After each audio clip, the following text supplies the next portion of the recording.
Hello, Notre Dame fans. Welcome into the Notre Dame football show from blueandgold.com. I am Ashton Pollard here today to talk about a bunch of things. We're going to talk Shamrock Series jerseys, Notre Dame recruiting, and we're going to have a special guest join us in 2024 quarterback commit, CJ Carr. That'll be in about 20-ish minutes. But to start, I will go ahead and introduce my co-host, recruiting insider Mike Singer, as well as our football analyst, Tim Hyde. Mike is fresh off of a Mexico trip. So, Mike, how's that? How you doing? I'm back. That's a big deal. I'm alive. Yeah, I made it. That's all you can ask for. Yeah, no hangover movie type situation, which is kind of is a plug Fitting. to a conversation that we'll have here in a little bit. But no, it was fun. I ate and drank too much, as you typically do on vacations. But yeah, it was a good time. Fair enough. Tim, how are you? You were out on a boat today, so that's fun. You guys yes, I was on a boat. Not a plug for Step Brothers, obviously, but I was on a boat today. So yeah, we got Hangover, Step Brothers. We're doing a movie review tonight, so here we go. But yeah, life was good. Beautiful summer day up here in New Hampshire. So enjoying life. Getting ready to talk some Notre Dame ball. Which, by the way, one day closer to Ohio State. That's all I care. We are. I love it. 38 days away. Yep, 38 days from, I guess, right now. And right now in an hour, I guess. All right. Before we start off, we will start with our normal. Mike, what are you drinking, if anything? Okay, I am. Nice. I haven't had a beer in a while. So I was going to drink Two Tigers. I just got some Two Tigers in yesterday. Thank you to the folks there for giving me shipment. I'm not drinking it right now because I was making chili for dinner tonight. And I got like this tall boy of this IPA. So I dump half of it into my chili, and this is the other half. It's like a 24. Do you really? Chili in beer is fantastic. You throw in an IPA for a little bit more spice. You throw in a lager for more of a tomatoey extra flavor. So, yeah, it's a excellent. Actually sounds kind of good. I've never heard of it. Yeah, so my chili is A1. Love it. I was gonna say I'm a chili cooker, so good call on that, Mike. I've done that a handful of times. It's good stuff. Yep. I didn't know that. Tim, how about you? Well, definitely. I got, since we have a special guest tonight, want to celebrate that with our lovely Two Tigers, and always a cold beer to refresh since we're on for an hour. There you go. And I am continuing back on my trend of putting random fruit in vodka sodas. So I have a bunch of oranges. So I did that. It's okay. It's not as good as the blackberry mint one that I did, but that one's going to be hard to top from the beginning. So. All right, moving along, we will start with our typical best thing you saw this time in the past couple of weeks, typically a week, but we were not on last week. So I will start with Tim. Tim, what is the best thing you saw related to Notre Dame this week? Oh, most definitely. Saturday morning, go down to Mr. Mailbox, and here it comes. So Mr. Blue and Gold preview. Very excited, by the way. Been flipping through it. Awesome magazine. It was really good. The first thing I do each and every year is go to the score predictions. So I thought those were quite interesting. The score predictions. Should I say what? I can say it. Everyone's getting it in the mail. I found it interesting that Blue and Gold and Marcus Freeman's first year predicted 11-1. I did not. That's the first thing I do. I start counting down the W's. Wait, which one of us, though? Because we all had predictions. No, it's just the scores. All the scores, like in the little team previews. Oh, okay. I'm responsible for 6 of those. Todd is responsible for the other 6. So it's not one person's. Yeah. Okay. I know what you mean. 11-1. I was like, wow, Marcus Freeman's going to the Final Four in year 1. Here we go. No pressure, right? No pressure. Can happen. If you haven't ordered a football preview magazine, we still have digital copies. And I think we do have some hard copies still available on our site. You should check that out. And also obviously subscribe to our site while you are there for our normal content. So it's bluegoldonline.com. So this is actually our August issue. We already published another magazine, but I think it's up here at the top. I'm sorry, podcast audience.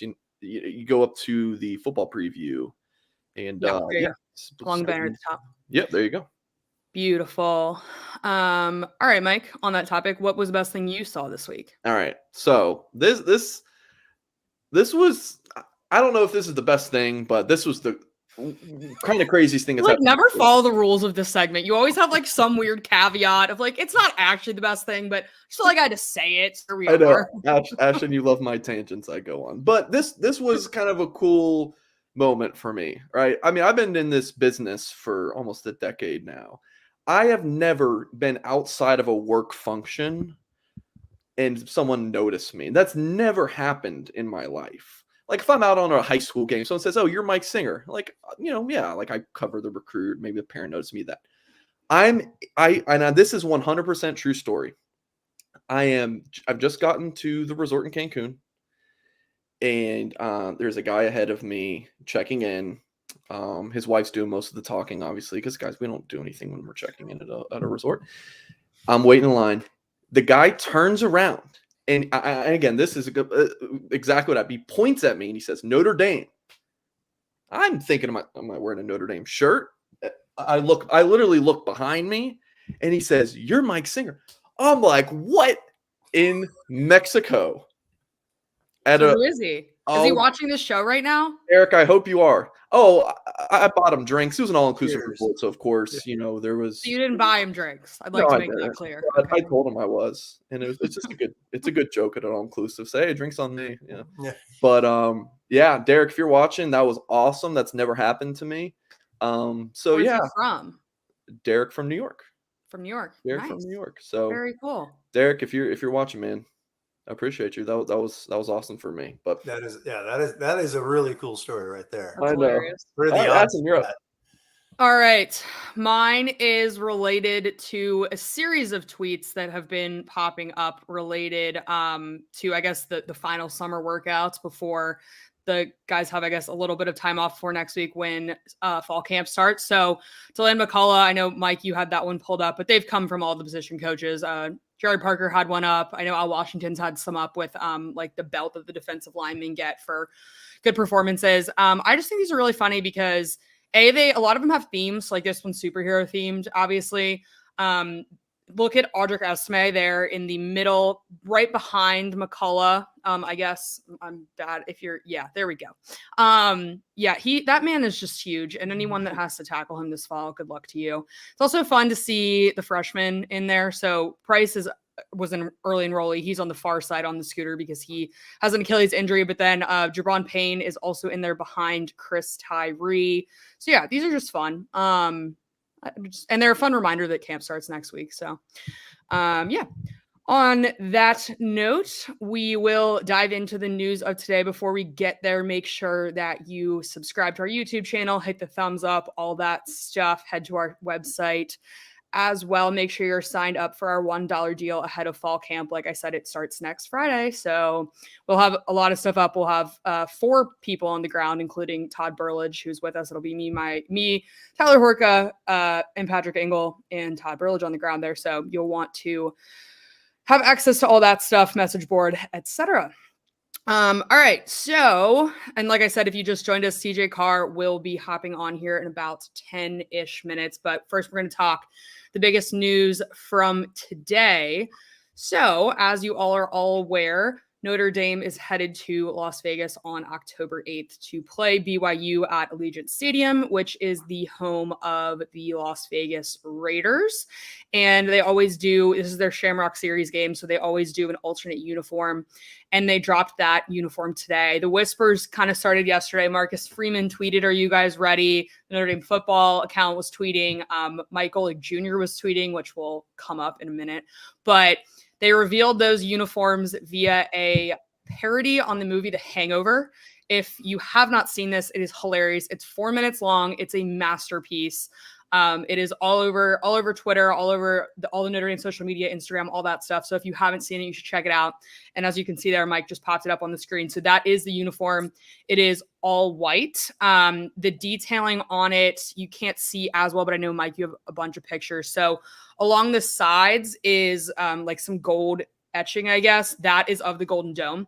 And then on the sleeve as well, there is a shamrock. There you go. You can see that's in like an Art Deco type of font, as is the Notre Dame that's across the chest. And then obviously the numbers are outlined in black, white pants. The helmets are their normal helmets, so they're just gold. That's an ode to the golden age in Las Vegas, according to the Notre Dame website. So I love these. I loved the video. I thought it was all hilarious. I thought it was peak, like, is Notre Dame cool again, which is the theme recently. Tim, what did you think about these when you first saw them? Oh, I loved it. I mean, seriously. They're sweet. I mean, I love all whites. I put my teams in all whites before. Kids love all white. Yeah. You wear those. Colleges, when they bust them out for special occasion, kids love them. I mean, they do. So yeah. I thought it was sharp as could be. And I mean, seriously, I absolutely love it. The video was hot. I was laughing I've seen Hangover 1,000 times. It's so funny.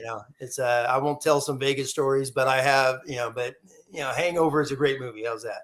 But I thought it was hilarious. I thought the whole reveal was sharp, the video with the guys, and those guys looked ready to play. I'll tell you what, man, they got me fired up listening to Foskey and Mayer so I love that. But it was sharp. I mean, look how clean that is. I can't wait to see these guys run out and play BYU.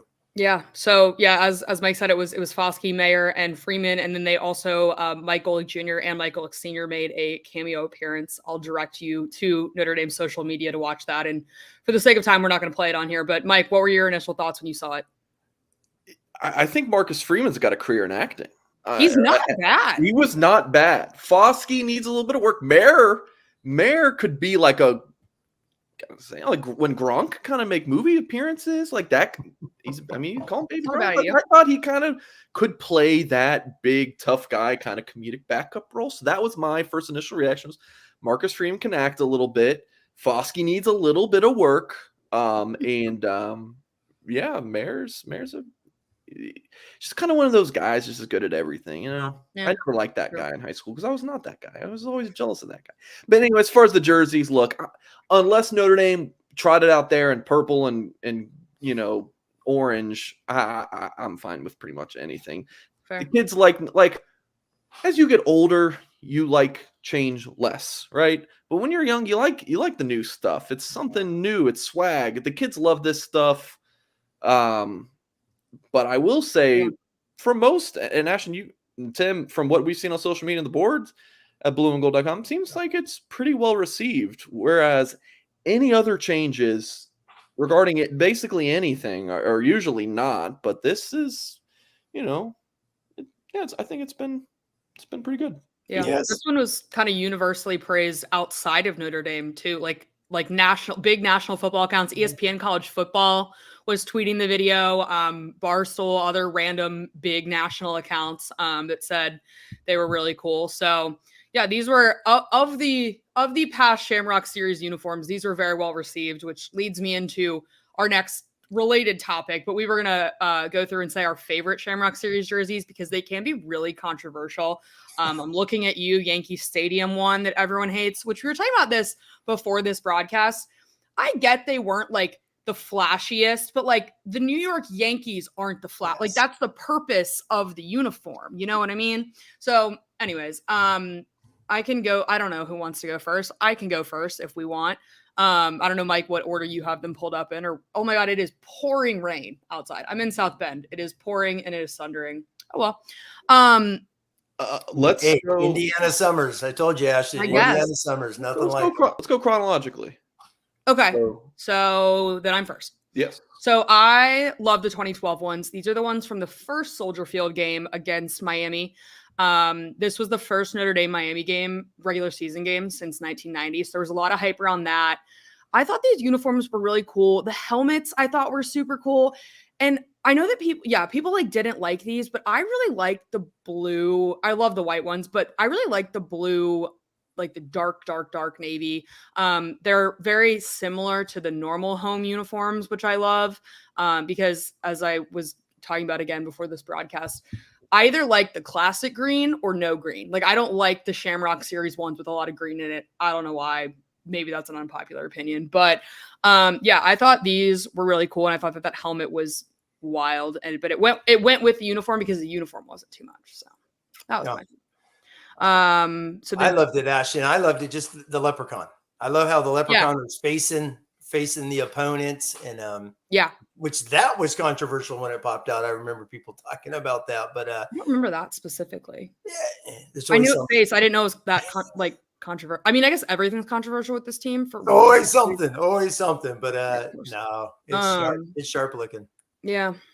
All right. Next one, if we're going chronologically, that would be Tim. Yeah, mine was the very next season. The playing Arizona State there in Texas. I loved it because it was once all white. Just I love this green on top of the white. It's just my favorite. Every time I see pictures of past games or this one pops up and all that, I just love it. Plus, it was a great game against Arizona State as well. So it was. And fun fact, if you don't know, Notre Dame's undefeated in Shamrock Series games. So got to keep that going in October. And then Mike, yours is the most recent one. If you want to pop that up. Yeah, just last year. Speaking of good games, I mean, this ended up being a nice win for so fun. The Fighting Irish. Ashton was there. I was indeed. I was not working. I was there as a normal person. There's something about this one that just kind of says it's not that far off from a normal Notre Dame uniform. It's just kind of those added little things. Like you said with the New York game, controversial, but you're playing, at Yankee Stadium. This one, you're playing at Soldier Field, so you have a little ode to the Chicago Bears uniforms, and Chicago and Notre Dame have such great history. So, yeah. I liked the stars on the back, which are the 4 stars on the Chicago flag, and then the sleeves that had. This is my second favorite one. It was between this one and the Miami one, but Mike said he liked this one. So, being the very nice person that I am, I allowed him to take it. But I did love these. Yeah, they were cool, and I know that some people that didn't really have like a Chicago connection. Obviously, Notre Dame's fan base is so national, but there are a lot of Chicago people, but there are a lot of people who have really never been to Chicago. So they didn't really get it, but I was living in Chicago at the time and loved Chicago. So I thought they were super cool. But yeah. Tim, did you have any thoughts on these? No, I loved it. Plus it was a great victory. That's all that matters. So I'm actually, you got me interested since I know Notre Dame had never won. I'm curious, what is the line on the BYU game? Is there an early one, Mike? Not that Mike bets. I'm just saying Mike follows this. I think it's 8. Is it really that big? Mm-hmm. It was surprisingly big. I might be able to pull it up. I don't know. I remember seeing it and thinking it was bigger than I thought, because BYU is going to be really good. Exactly, because BYU is really good quarterback, goal line. I mean, they're all 25 years old, so it's Kalani Sataki's a heck of a coach. I've met him a handful of times. Great guy. So he's gotten it rolling the last couple of years. Yeah, so I just looked up on Vegas Insider. It opened at 9.5. It looks like. Okay. Wow. Bet MGM has it now at 7. FanDuel at 6.5. There we go. Okay. So it's been bet down a little bit. I don't know, Tim. Nice. What's your thoughts on the on that early line? No, I figure. I think that's going to be a battle. It's going to be a tight ball game. So it's a while away, one game at a time, obviously, in this crazy world. But I figured that would be a touchdown or less game. Once it gets to it, it's probably going to be a tight point spread. I haven't seen. I don't know BYU's early schedule, but I would expect them to come in with some big W's coming into that game. They're good. At one point. I like Rick's comment here. Play the game at home and kick the Shamrock series to the curb. Wedge a piece of sod in the face mask and get off my grass. I mean, I kind of get it. Like, it does often take away a home game. But, like, if you're a Notre Dame fan living in Texas and you don't necessarily have the means to get up to Notre Dame once or twice or 3 times, like, that's a fun little drive. If you're in New York, like, obviously there's a bunch of New York people in New York. Boston, they played at Fenway. Trying to think of where else they've played. That was a San Diego game. The Navy San Diego. No, that was not a Shamrock Series game. That just happened to be in San Diego.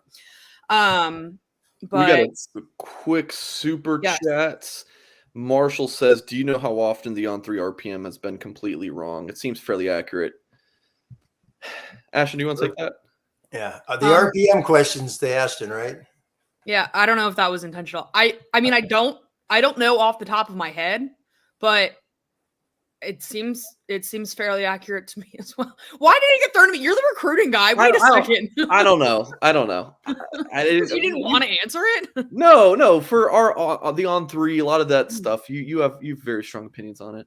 Do I? More than NIL stuff, I guess. But Yes. for the do RPM is basically, it's so heavily driven by the expert prediction. So it's just a little bit more information than like the crystal ball or the future. It's just a little bit more. Or if no one's put in a prediction, it takes information like visits and proximity to home and all that stuff. So it's just it's a fun tool. But I like it. Yeah. I mean, I like it. I go on there when I'm looking at recruits, watching film, seeing who they visited. I think it's a cool tool. You do the interest, how accurate it is. I mean, you got guys putting in predictions the day before a guy commits, so obviously he knows where he's going. I think that could skew it sometimes. I kind of like looking at them 30 days out. See how accurate they are from there. I tossed in a prediction today for a player I don't think is going to commit for like another 6 to 12 months or something. You'll see if I'm right. It's kind of one of those things. That's my it's a little teaser. Exactly. Those are a teaser. Yeah. I like looking at those a lot different than the ones 18 hours before a guy commits. And he's like, oh, he's going to so-and-so. Well, of course, he's going there. Yeah. It's a spoil. Yeah. No, very fair. All right. Again, if you are watching us online right now, hit subscribe, hit the thumbs up, and I will go ahead and welcome in our guests. So joining us now is 2024 quarterback commit CJ Carr, who is fresh off of a visit to Notre Dame yesterday, and we'll get to that in a second, but he is a rising junior who committed to Notre Dame in June. CJ, what is up? Welcome. How are you? Thank you. Thank you for having me on. How you guys doing? We're good. Doing good, CJ. Awesome. Yeah. Awesome. What's up? Oh, sorry. I thought you were saying something. All right. So we have a couple of questions for CJ prepared. And then if we have time at the end, drop something in the chat if you want to ask CJ, and we'll maybe get to one or two of those. But I'll start on our side. So Mike, I know you have the first question if you want to go ahead. Yeah, throw my guy up like a little softball here. So CJ, it's been what? Almost 2 months since you've been committed. And I think you've been to Notre Dame more in the past 2 months than Marcus Freeman has. I mean, how's the committed life been? Like how are you liking being on that Notre Dame commit list? It's really nice. It really is. It's a blessing to be able to, know where you want to go so early. But it's really nice that, I do love talking to you guys, but it gets a lot sometimes. So it's nice that, the reporters have kind of died down a little bit. Not as many coaches that I have to talk to, but it's overall, it's been great. Yeah. And then, so kind of on the topic of you being at Notre Dame a lot, you were just there yesterday for a barbecue with close to like 30 recruits. Most of them were in your class. A couple of your committed classmates were there too, but there were a couple from different classes. Can you just walk us through what you did yesterday at Notre Dame? I know there were a lot of fun games and head shavings that occurred. So drop in those notes if you don't mind. Yeah. So we started off the day. We kind of started with a little, competition. We had to like chug a water bottle and then hit 5 Papa shots. And so, right when we got there, it was great because Cam Williams and Jack Larson were there. So two of the offensive commits on that are already committed. And so it's been great getting to know those guys. It's already like we're best friends messing with Cam. I know Cam walked in the door with I forgot what he had. It was like bubbly water or something. So we gave him a hard time about that. We were like, what are you drinking, man? Just fun little things. Cam's like a big that. Seltzer guy. Noted. He is. That's why I don't understand it. It's okay. not my style. I'll have to ask him about that. Yeah. So sorry, go on. No, all you. All right, and then we kind of got into some mini games. We actually threw before with Jaden Greathouse and Jack Larson. We got to throw a little bit, throw the ball around, and then after that we kind of went into some mini games. I was with Cam and Ryan for most of the day, Ryan Wingo, and so then we went to dinner, and that was just overall a great experience. Very cool. So you brought up Cam. Actually, you brought up Jaden Greathouse. Can you talk about this head shaving thing that happened? Right. So I know Chad, before Jaden committed, Chad told him that if he committed that he would let Jaden shave his head. And so Jaden committed, and I think this was the first time he was back on campus since he committed. And so Chad was like, all right, well, you can shave my head now. And we thought it was going to be a lot easier than it was. But interesting. Coach Freeman's clippers were not very sharp. We had no guards. No, we had nothing. So we ended up using scissors to cut it down a little bit. Oh my God. It was just not. It was I was going to actually get a buzz cut with Jack, but there was not enough material there to do that. That's hilarious. That Oh is my funny. God. Just funny. cutting Chad's hair with scissors. It was awesome. Sure. Yeah. So you brought up Jack, Cam. You said you spent a lot of yesterday with Ryan Wingo. Which 2023 or 24 recruits have you kind of gotten the closest with? I know the ones that are committed obviously are up there, but who are maybe some uncommitted guys that you've become closest with, because you have been kind of all over Twitter recruiting various people. How's that worked out? And yeah, who are you closest with? Yeah, I think obviously I'm really close with all of the commits. Brandon Davis Swain, Owen Waffle are two guys that I haven't mentioned, but two guys that I'm also really close with. I think that a kid that I've gotten a lot closer with in the last few months is Ryan Wingo. I know I've seen him twice now, and each time it's just, this last trip was really awesome just to be able to compete with him and see how he moves, not in a football scenario. And so it was awesome to get around him again, and hopefully he can, be a part of the Irish too. Absolutely. Tim, what do you got? Yeah, CJ. Obviously, everyone knows who your grandfather is, and he's been he's been a part of a lot of Notre Dame games. 1980, if people don't know, Coach Carr was part of the famous Harry Oliver 51-yard field goal that upset Michigan on the last play of the game there in South Bend. But I was curious, not talking to him as a grandfather, but someone that's been a part of Notre Dame football games from 1980 to 2007 until he retired. What did Coach Carr talk to you about when it came to Notre Dame? Yeah, it's crazy the amount of games he remembers from when he coached. He can remember like certain plays that nobody would think he could remember that I even knew happened. So it's been really cool to get his input on the Notre Dame Michigan rivalry, and I know he's happy where I ended up, and he's just wanted me to find the best school for me. And so that was a big thing that happened in our family, and it's been great though to also he has a lot of insight on Notre Dame too, so getting to learn more about the culture and about the history of it is also really awesome resource to have. No, that's true. There's been legendary quarterback recruiting battles between the two. So, obviously when it came down to you in Michigan, it just brought back tons of memories with a lot of great quarterbacks. Absolutely. Yeah. Tim, you got another question? Yeah. You know what? Yeah. I mean, the first one, when Mike told us that you were going to be coming on, the first thing I thought about is, okay, CJ Carr, you gotta let us know, break the thing here. Who is the best, who are you when it comes down to leadership style? So we all know the two best quarterbacks in the history of football is Joe Montana, Notre Dame, Tom Brady, Michigan. So are you more Joe Cool, Joe Montana, or are you more do your job, get in people's faces, Tom Brady? What's your leadership style? I'm not sure. I've never actually been asked this question. I think obviously growing up a Michigan fan, Tom Brady's always been my guy. He still is, my favorite quarterback ever. I try and model my game a lot after him. But I think I'm a really competitive guy. I think even competing with Coach Reese this last weekend was really something I enjoyed. Even obviously we're gonna be on each other's teams, and that's what that's a guy I wanted on my team. But when we're playing cornhole, talking crap, and I'm a really competitive guy. And I think I'm a vocal leader too. So, right now I'm just trying to, we're bringing some younger kids along on my high school team right now. So this is, we're going to need, me as a leader, but also a bunch of our senior leaders to step up and help some of these younger guys out this year. It's just a situation we're going through right now. CJ, you're what, 17? You're 17? 17, yep. You speak like a 17-year veteran in the NFL, like asking a question and you kind of answer it right in the middle. Like that's perfect quarterback. Like you are already so good at it. Like that's what Brady does. He'll talk for 2 minutes and it's like, Tom, did you even say anything? And like, no, not really. So good. Yeah. Good stuff, CJ. So kind of piggyback off Tim's question, asking about your leadership style. I'm curious about your recruiting style, because every class always kind of has this like face of the class, right? 2021 for Notre Dame, Blake Fisher was very much in your face. If you didn't pick Notre Dame and he was recruiting you, he did not like it, and he would let you know about it.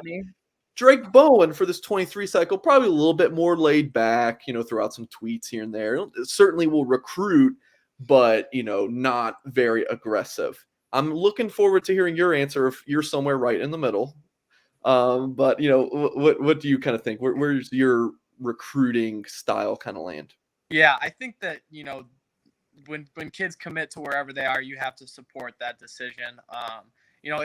And you could also ultimately end up playing with them. With the transfer portal now, there's a lot of different variables that can go into that, and so I think that you could never diss on a kid for going to a different school than your school that you picked. But I really enjoy again getting to know all these different recruits, and getting building a relationship with all of them is something I really enjoy. And so I'll throw out I really like the memes on Twitter is something I really enjoy posting out there. They make me laugh. So that's I kind of like doing that on Twitter a little bit, but really connecting with them in person is something I really enjoy. Cool. We do have a question that I think is a good one. Yep. Milton Fan says, CJ, what potential recruit are you hoping to commit to Notre Dame? You mentioned Ryan Wingo, obviously, 5-star type talent from the St. Louis area. You visited with him at the end of last month, yesterday, and then also Irish Invasion in 2021. You guys were both on campus. I don't think you guys knew each other at that point, but you were there at the same time. So put him aside. That's probably like your number one guy. Do you have any other big names that you're going after for 24? And I know you're involved with 2023 as well. Yeah, I think Justin Scott's a big one that he was at the barbecue this weekend, and then another one I really missed. I really wanted Caleb Beasley to be there. I really enjoy talking to him, and I don't understand. This is one ranking that I have absolutely zero idea what these recruiting services are doing, because that's a 5-star kid right there in my opinion. I have no idea where these numbers are coming from, honestly, but he's unbelievable. Watching him play and move at Irish Invasion is something that I really enjoyed. Did you have to throw was he in coverage? It was not fun. I'll tell you, there was not a lot of space. He's top 3 corners that I've ever played against. Nice. Wow, that's high praise. Yeah. Because you've been to a lot of different camps with a lot of very high level players. He's very impressive. All right, very cool. Just real quick on top. Was he off? I was going to ask about Oh, there he is. Yeah, CJ. Obviously, the skill guys get all the hype, but any lineman is I'm always about linemen watching film and working with Mike and stuff like that. What linemen are you chatting with? Yeah, we haven't offered too many, but I know Peter Jones was, Peter was at the barbecue too. I got to know him a little bit. The first time I saw that kid, my jaw just dropped. He is a massive human. He looks about 30. He does. I was actually with Kayla or Cam, and I was like, he's standing with one of the coaches, and I'm like, hey, Cam, which one's the coach? And he couldn't tell me. I was like, this is not a 17-year-old kid. There are plenty of Tim, go ahead. No, I was gonna say, funny you said that, because the day when he visited in the spring game was the same day Quentin Nelson was there, and I remember we were talking, and there's a video in the back of some of the practice stuff, and you see Peter walking by Quentin Nelson, and you're like, they look like twins. Yeah, it's crazy. There are plenty of linemen. I feel like especially now when we pop up our prediction or commitment graphics, I'm like, there's absolutely no way that guy is 16 or 17 years old. Like, no way, no shot. How? I have a brother who's 15, and I'm like, oh, there's no way. Like, how does this work? But it's crazy. Anyways. All right, awesome. Well, we can let you go, CJ. Thank you so much for joining us. I know we especially are all looking forward to seeing you play this fall, and obviously ultimately seeing you play at Notre Dame and watching you recruit and try to build this class around yourself in the coming months, both with the 2023s as we approach their signing day, and then once we get heavy into the 2024. So looking forward to that, and thank you very much for joining us. Thank you so much for having me on. Absolutely. Tim, what'd you think? Very cool. It's awesome. He's so smooth. You said it a million times, Mike. He's already a pro. He's already got trainers. Obviously he doesn't, but no, he's well-respected young man. He's so smooth. You talking about him, just like how Brady answers questions was awesome. I love that. But no, he's class act, and just so exciting to get him here. Obviously 2 years away until we see him take the field, right? Or dress, however that comes down. So it's a long process, but he's definitely working, as Mike knows, out there working the bushes, getting these kids and staying on top of them. So that was awesome to listen to. That is kind of I don't know if sad's the right part, but maybe right word, but that is kind of the sad part about this early recruiting timeline now is you have these kids come in and you're like, yes. And then you're like, wait, now I have to go through 2 seasons without watching him, blah, blah, blah. But yeah, I mean, just the bounce off of that. It's like, I've told Mike a million times. I mean, you guys could just look in all the old blue and golds is the big, I mean, Notre Dame never recruited until the banquet weekend during the Holtz years. And even after Davie, and then it became summer camps were big with Bob Davie, but Holtz never had recruits on campus till the season ends. And then they bring in 20 guys and get a bunch of commits. And that's 2 months before signing day. Now we're talking to CJ Carr, who's 2 years before signing day. It's just a wild process. It really is. No, absolutely. And I get it, especially if you're a quarterback and other guys are starting to commit, you kind of have to maybe not formally commit, but you have to indicate to a school that you're interested or they might move on. Like it's kind of this, and then this is not a knock on kids that want to commit early. It's your life, do whatever you want, but it has to be stressful. I know, like I was a college athlete and I didn't commit till October of my senior year. Like it's very stressful. Even doing that. So I can only imagine junior year, even sophomore year, having to come up with that decision. But anyways, just real quick on that. I think Mike can probably answer this, but it seems like the quarterbacks kind of started this, right? Over the last 5-6 years, it seems like, of committing earlier. Am I wrong with that? It seems like so many big name quarterbacks have committed, at least that they have at Notre Dame, and they've been recruiting others or whatnot. CJ Carr seems much different in how active he seems to be out there recruiting guys. Not that past Notre Dame guys were not, but he seems like really, really like he's on campus all the time in Chad Bowen's office recruiting with them constantly. That's what it seems like. Yeah. So as far as the quarterbacks committing, I think that's kind of just, that's natural. They want to commit early and help build the class. But then, of course, you still have tons of quarterbacks who don't commit early. But it does seem like that's the trend. Like it. Yeah. And then as far as him being such a good recruiter, I think it helps when then you have a Midwest quarterback where it's, Ann Arbor to South Bend's 3 hours or something? 3 hours. Yeah. Where you look at Drew Pine, Connecticut, Tyler Buckner, quite literally the opposite corner of the country. Yeah. Phil Dracovic, Northeast, Ian Book, California.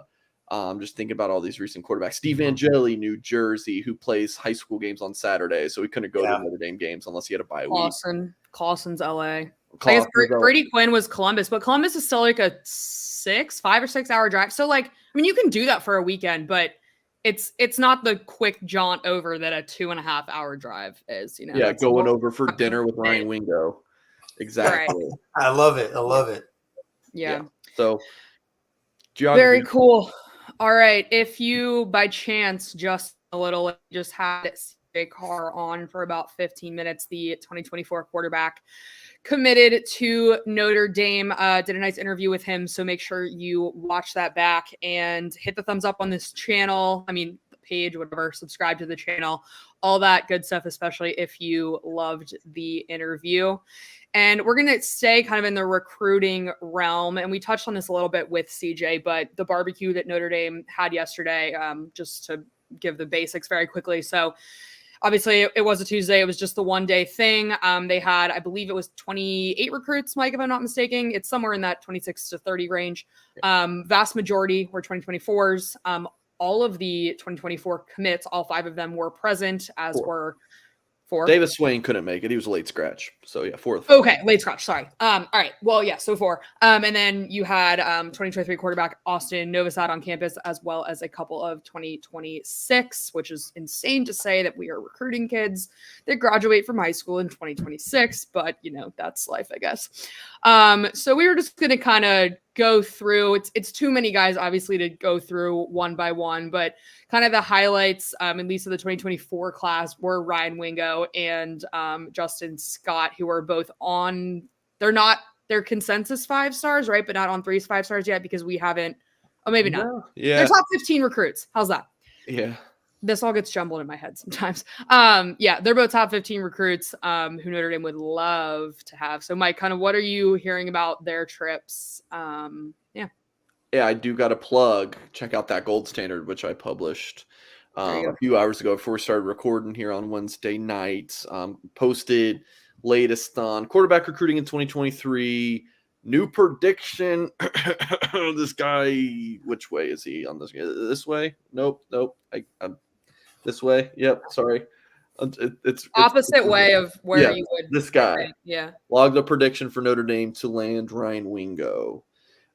Huge. I mean, this would be ginormous if Notre Dame's able to pull that one off. Yeah, I like Notre Dame to land him. Log that prediction. I don't want to give away too much, but I did write in that Gold Standard that like my sources were like, "Hey, Mike, you should log it after the last prediction." I'm sorry, the last visit he made. After hearing how this one went, talking to him myself, I was like, "Yeah, this needs to be a prediction." So. Yeah, Ryan Wingo, number 11 player, number 4 receiver nationally. Tim, that would be a pretty big get, right? Yeah, I was chatting with some guys on the message board, and it was, first guy who comes to your mind with his ranking. You watch his film, size, speed, playmaking ability. He looked like Michael Floyd. Just all those things rolled into one. And best wide receiver in the Midwest. And plus they've had such great success in St. Louis lately. I think. So many of those Notre Dame football players on the team or alums the last few years could say a lot of good things and help him out. But no, he would be unbelievable to go with Cam Williams, who was electric out of the Chicago area, and then obviously CJ Carr. You got some dudes right there. You're looking like Golden Tate, Michael Floyd, Clausen right there with those three offensively. So it's a heck of a group.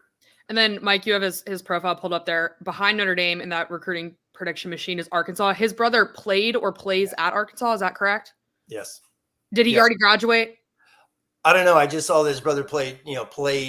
Arkansas. I don't know if that's current or past, but I think he might have just graduated. But yeah, so that's, I guess, and then Missouri is obviously the in-state school. And I'm sure this kid will get more offers. He's going to get offers from everywhere. But just an interesting, I know sometimes people are like, what is Missouri doing in there? And it's like, look at where he's from. That will answer that question. Mizzou is in the SEC. People tend to forget that when they see Notre Dame guys and Mizzou's in the list. It's SEC football now. It's a fair point. Point. They recruit hard. Missouri, yes, they have a really good recruiting staff. Fair enough. Just Missouri. That was not a knock on Missouri. It's just like when you have a school. Breaking news: Ashton Pollard hates Missouri. Ashton Pollard. I actually really like Drinkwitz, and if you haven't seen his comments on the Jeremy Pruitt Tennessee situation from today, you should go look them up. If you're, I'll just bring it up just because it's funny. Jeremy Pruitt is in a lot of trouble for paying recruits basically right out of his pocket. His wife also did it, which is funny because his wife is a former compliance officer at Florida State. So this is not like some woman who like blindly is like, I don't really know football. So like, sure, here, go buy something. Like this woman worked in NCAA compliance and is handing out wads of cash, dinners. I believe there's a down payment involved somewhere in there. But Drinkwitz, the head coach at Missouri, was asked about this today, I believe, on the Jim Rome show. And his initial response was, my wife is not working, or my wife doesn't care enough about this, clearly, if she's not doing this. So that was funny. He's funny. He always comes up with some weird zinger that you're like, oh, he's actually funny and snarky. But and this was a Notre Dame show, so I'll stop on that SEC. It's all good. It's all good. By the way, the FSU head coach was Jimbo Fisher. So do the math, right?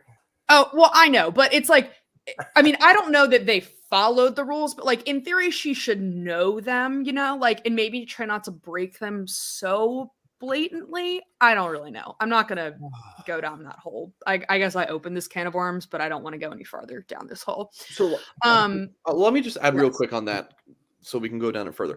When Ole Miss was awful, right? And then they paid, was it Laquan Treadwell and then the Tunsil, right? Yeah. They started paying guys and then started winning. And then Ole Miss has been a pretty good program since. Yep. Tennessee dropping McDonald's bags, doing all this stuff, and for what? They're not even winning. And it's in the SEC East. That is, I mean, I'm sure there's somebody on here with the Tennessee connection, so I'm going to watch my mouth, but that program, good Lord. Like, I mean, they can't, since Peyton Manning was there, like they can't get out of their own way. And they keep making these hires like Phil Fulmer, who was the AD, then the head coach, then went back to AD. And I think it was signed Pruitt to an extension when he went like 5 and 7 or something. Don't quote me on that, but there's some like ridiculous situation. And that's why Pruitt's buyout is $13 million because they extended him for no reason. And now they're screwed, which is part of the reason this whole investigation was opened anyway, so they could get out of paying the buyout. But I digress. Thank you to Austin Whalen for saying, it looks like Wingo has 2 brothers. One played for Missouri and the other played for Arkansas. Well, there you go. There you go. That'll answer your question. I also want to thank Michael Parks for saying he likes the color of my shirt. Thank you. That's very nice. Okay, we can move away from the SEC, although I would talk about it for hours. And we can go back to the barbecue. So Justin Scott was the other top 15 recruit that was on campus yesterday. He is a defensive lineman out of St. Ignatius, which is actually Patrick Engels High School, who is on our staff. So shout out Patrick. As you can see, On3 has him as the number 3 recruit in the nation. The consensus, which is multiple recruiting services, wrapped up. They have him at 12, but both sites or both rankings, I guess, have him as the top defensive lineman in the country. So that could be pretty fun if Notre Dame can land him. Mike, what did you hear about Scott's visit? Very well. Yeah, it went very well. This was his first time visiting since he got the offer. I believe he was on campus for like the North Carolina game or something last fall. Got his offer late April, early May. It's kind of one of those, just like for months, Notre Dame fans asking me, why haven't we offered Justin Scott? I'm like, dude, I don't know. I remember that when he got the offer, it was like, look, he got offered, yay. And all the board was just like, why did it take so long? And it was like, can you guys relax, please? It's kind of a fair question, to be honest. You know, like I don't know what took so long, but they offered and they're in a good spot for him. And he had a really good time on campus. It's early for him. Like the RPM listed Wisconsin as the leader right now. I mean, who really knows at this point? I think he's probably visited Wisconsin the most times. That's my. That was going to be my question is Wisconsin or Iowa? No, I got no idea why Wisconsin's the leader on there. Actually, he's only visited there once. Singer needs to, you need to get on there a little bit more. Come on. Got to get the RPM up. Yeah, maybe. Yeah. But, yeah, so it's early. I'm not at a point where I'd want to put in a prediction yet. That can always change, but not yet. Fair enough. He's a stud. You watch this kid and all you think about is he looks like the guys at Alabama and Georgia. Big in the middle, fast linebackers behind him, fly to the ball while Justin Scott just eats up blockers inside. I mean, Notre Dame doesn't have that. It's going to be one of the big storylines this year, with the inside guys on the interior, but he's a beast. He is an absolute stud in the inside. Yeah, no. Did I read somewhere that he can also play outside or no? Is that incorrect? Well, he's 6'5", 310. No, I know. But all inside. He's going to play guards and centers until he retires from the NFL. Got it. Copy that.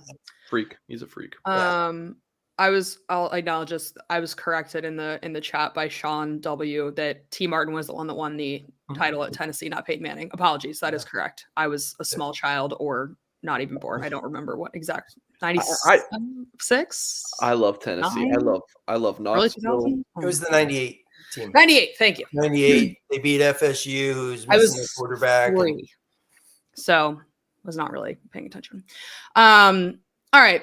Should we can take a couple questions, or are there any other recruits, Mike, or Tim, that you thought about or that you read about after the barbecue, Mike, that you heard anything interesting on, anything like that? Oh, yeah. TJ, yes. Yeah, I know. It's I talked to TJ Lindsay, 6'5", 250, from Bryant, Arkansas. I had a really good time. Notre Dame offered him at the end of June, and he scheduled to get up to South Bend right away. Lindsay's is a good looking player. He's not ranked yet, but that will come with time.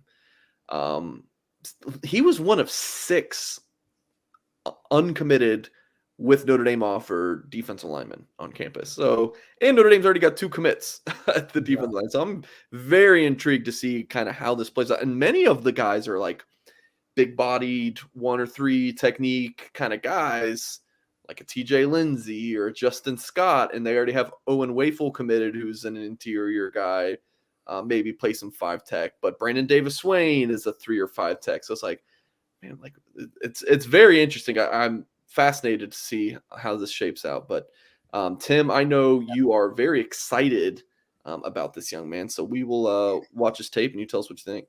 Yeah, I mean, well, first off, I mean, real quick, I was on the message board. You're talking about him, and I haven't watched a lot of 24 guys. I watched his film, and I'm like, what the heck? This guy's unbelievable. But that goes back, I didn't even look at his ranking or anything. I didn't know much about him, and then you watch him and his effort.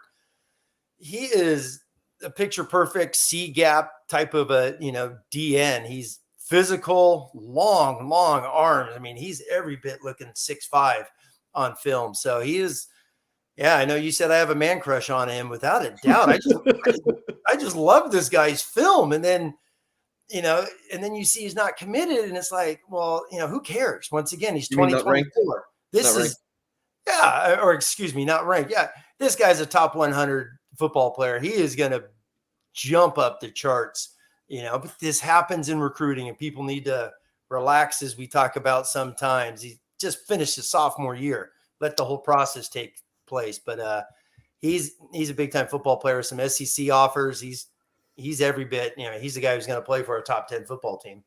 Tim, can I ask you what you know about where he plays high school football? Like, sometimes recruits, like, they play in smaller areas, so they don't get looked at as early, so that's why they're not ranked. Is that the case with him, or is this like a Little Rock area high school that gets some, I don't know. Like, what do you know about it?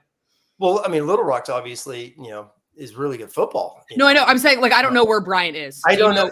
Okay. No. I'll be honest with you. I don't know. And I was watching his film. There's a lot of good football players on this thing. So, Mike, where is it? It's like 30 minutes southwest of Little Rock. Gotcha. Okay, so same area. Okay, so it's not like he's from the middle of absolutely nowhere and just nobody's seen him. Okay, that's what I was wondering. But that's a great question, Ashton, because I know when I watch film, I look at the competition. I look at the guys he's going against, and there's not a lot of stiffs on this field. There's some fast dudes, some guys that can run around, make plays.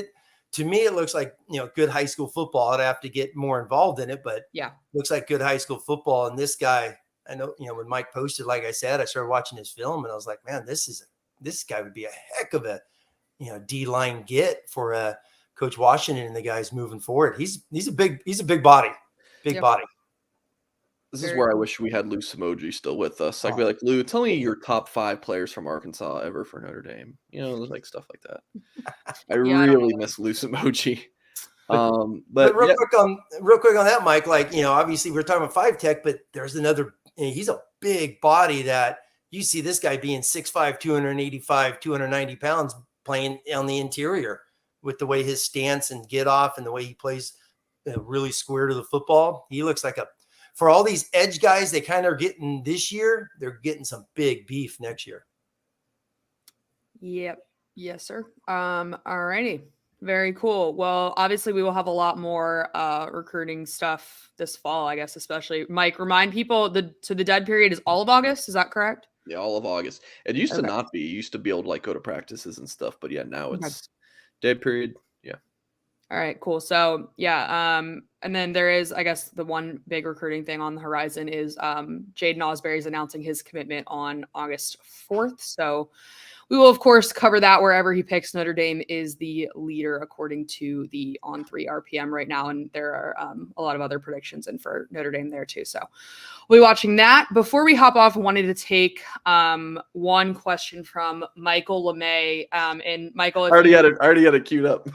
I know, because you star them and I can see them, so I can see what you want. Good to know. So Michael asks, is Freeman doing more good or harm by the funny uniform video? How does it reflect on Notre Dame's reputation? So if you joined late, we talked about this a little bit at the beginning. Michael is referring to the uniform reveal video from Las Vegas that was done or released, I guess, earlier today to preview the Shamrock series uniforms with Freeman, Isaiah Foskey, and Michael Mayer. It was a spoof on the movie The Hangover. I can go first. I think it does more good because you're always, and we talked about this with the uniforms, you're always going to have people who don't want change. They don't want anything new or different or whatever, or they think that, I don't know if it was a joke, but there was some comment earlier where somebody was mad that like going to Vegas is like accepting all of the sins of the world because it's Vegas. Like, all right, that like settle down. And also typically those people are not the target of this. So this is the Shamrock series itself is a recruiting tool, but so is this video, right? So the target audience is 16, 17-year-old kids or kids that are in close relationships with, so like older brothers of high school or like the general college age of kids that you want to come play at Notre Dame. And I think this does a lot of good because it shows that Marcus Freeman can do this. He can be cool. He can be young, but it doesn't look forced. Like we all are aware of a certain coach that used to be at Notre Dame that no longer is, that when he tries to do these younger things, it is very awkward and painful, at least in my humble opinion. So I think Freeman looks kind of effortless doing this. And it's fun to get the players involved too. And I don't know. I think it's a good recruiting tool. Do you all agree? Disagree? You know, the Brendan Very Pirate guy or whatever his name is on Twitter. I want him, Brendan, I hope you find this clip or someone sends this to you.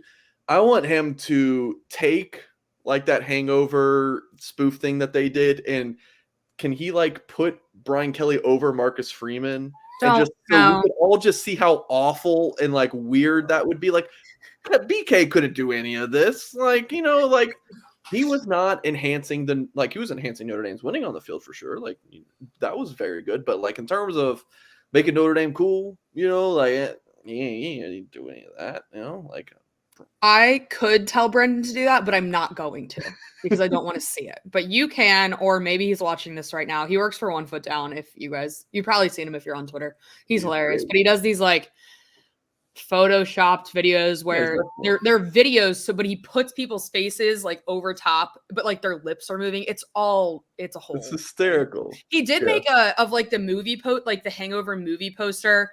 Like Buckner's on there, Jarrett Patterson. There's a couple other guys, and he did Photoshop that, but it's not a video. But I think I retweeted that. If you, I don't check that on Twitter. I don't know if I should say this, but he did one of Freeman as the Batman, like when the new Batman movie was coming out. Do you remember that one, Ashton? He also did the one of him as the Cyclops. Was that what's like half man, half horse in like the Axe commercials? And he put Marcus Freeman's face on that. Like he is hilarious. So the Batman one, I made sure, you know, I'm pulls of favors. I made sure that Marcus Freeman saw that, and I heard that he loved it. So Brendan, just want to let you know that Marcus Freeman loved your Batman one. Love it. And I was told that Marcus Freeman showed his kids, and his kids loved it. So it's good stuff. But it's going back. Sorry, my typical Mike Singer go off the rails thing. I mean, Michael. Let me bring that comment back up. Where did that go? Where's it at? I don't like it. Oh, I don't know. We don't know based on Michael's tone, and maybe he can tell us what his opinion is, right? Maybe he's just asking. Yeah, he's probably just throwing it out there. My quick take on it is I've said this since Freeman got hired. He was a 5-star recruit. He was a Buckeye. He played at the highest level. He knows he's been around nothing but NFL dudes in his entire life. He knows what it takes to get those guys. And I think that is the difference. You know, when you think of first-time head coaches and people always want to compare him to the past guys, you know, the Freeman era is going to be different than those guys because of where Marcus Freeman's from. And that's being an elite recruited at the highest level by the biggest names. And I think he's using all those experiences on what it takes to get those guys in the modern times. And there's nothing wrong with that video. I watched it today. I've been watching Notre Dame football for a long time. I loved it. I thought it was awesome. It's like, Freeman, do whatever you got to do to get the guys in Notre Dame and go win a national championship. That's the goal. So it's also so fun for like Mayer and Foskey to get to go out to Vegas, and they wrap the goal. Like it's like a whole big like Notre Dame thing that's also funny, but like, I don't know. And you think about last year, obviously it's not Vegas, but they sent Houston Griffith, who was from Chicago, and Kyrie Williams to Chicago, and they did a whole like Soldier Field uniform reveal. Brian Kelly was not a part of that, if I remember correctly, but like, I don't know, like that's kind of fun. If you're a recruit and like you have a guy, if you're Kyle Hamilton or whoever, and you have a guy from Atlanta, Notre Dame's going to go play in Atlanta, maybe you can concoct some uniform reveal or preview or what. Like, there are different ways you can go with this that recruits love, in addition to the majority of the fan base and the recruits down the line that are 14 or 15 or whatever right now that are like, hey, that's cool. Maybe I'll keep Notre Dame in the back of my brain. Imagine if you were on Notre Dame's campus Tuesday night and you're just chilling. Marcus Freeman's just like one of the guys just hanging out with you. And then the next morning you get on Twitter and you see him in this hangover spoof. Like, that's like a real, like, put yourself in, that's awesome. I know. Like, Marcus Freeman is like a legend to these kids. Like, he's a rock star. But yeah. And I think I can already see it now. It's like Notre Dame loses a game this season. It's like, Marcus Freeman shouldn't have been going out to Vegas. Should have been coaching. Like, yeah, what do you want, Brian Kelly? Just golfing? Like, come on. The comments, like, most of the Notre Dame comments were positive, but I think it was like On3 tweeted the article that we wrote about it. And some of the very clearly not Notre Dame fans were commenting like, all this just to lose by 4 touchdowns to Ohio State. And it was like, wow, what? Like, nice. Go away. Like, you must be, I'm going to tailor my comments, but you must be so unhappy to have to like get on Twitter and knock that. Like, come on. It's funny. Like, real quick on that, Ashton, you're talking about obviously Foskey, Mayer, Griffith, and Kyron Williams last year. That goes back to the name, image, likeness, and shout out to the Notre Dame media. I mean, those are the students, correct? That's the media department on campus. I'm assuming that's a class, and people always want to talk about USC Film School and whatnot. The Notre Dame media has been putting out stuff like crazy since Freeman got hired that are like top-notch film production, and that whole crew, cheers to them. They have just been doing an awesome job, and I was looking at the credits, and they put all that together themselves. So, and Katie Londergren, who runs she's the SID basically. She's the one. She's the media contact for us to get access to the football team. Gotcha. So like they have, to your point, they have some full-time people. Yeah, they have some full-time people. Like, it is an actual office, but there are student interns that get to do it. There are, I don't know the exact structure of it. I did not go to Notre Dame, but it's a lot of young people that are making it fun. And if Marcus Freeman wins a national title in 4 years, you're not going to be like, remember that dumb hangover video he did? Like, that was so stupid. Like, just let the video happen, for the love of God.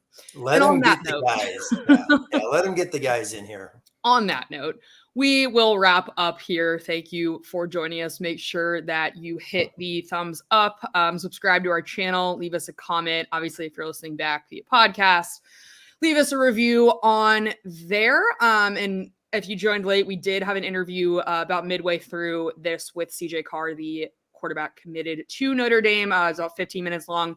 Check that out and listen back, obviously, to the whole thing too. All right. We will see you next week.